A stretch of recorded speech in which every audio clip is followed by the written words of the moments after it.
ঘাতকের আঘাতে শহীদ হয়েছেন আয়াতুল্লাহ আল খামেনি।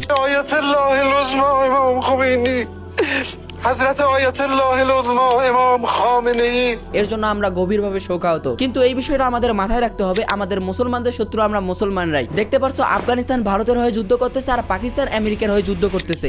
এরা কিন্তু উভয়ে মুসলিম দেশ, তাদের লক্ষ্য হচ্ছে ইসলাম কায়েম করা, কিন্তু তারা এখন নিজেদের মধ্যে যুদ্ধে জড়িয়ে পড়েছে। এদিকে আবার আমেরিকা ইসরায়েলের হয়ে ইরানে হামলা চালিয়েছে এবং তার সর্বোচ্চ নেতা আয়াতুল্লাহ আল খামেনিকে শহীদ করেছেন। যেখানে সৌদি আরবের মতো দেশ আমেরিকার পা চাটতেছে, ইসরায়েলের পা চাটতেছে, গোপনে ইসরায়েলকে সাহায্য করতেছে, সেখানে তিনি বজ্রকণ্ঠ বজায় রেখেছেন।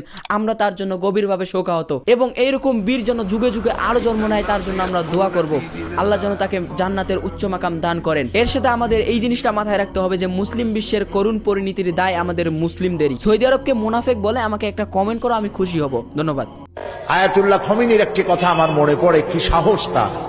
ঈমান আকীদা যাই থাকুক, আকীদার প্রশ্নে আমরা আপোস করব না, কিন্তু এই কথাটা তো বলতেই পারি।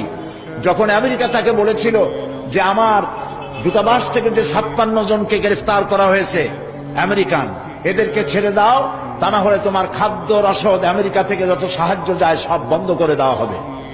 আয়াতুল্লাহ খামেনি জবাব দিয়েছিলেন আমেরিকান প্রেসিডেন্টকে, তুমি কারে খাবারের ভয় দেখাও? যেই জাতির বছরে 1 মাস না খাইয়া থাকা ফরজ, সেই জাতি তোমার খাবারের অপেক্ষা করবে। তোমার মতো কাফেরদের খাবারের কোনো পরোয়া আমরা করি না।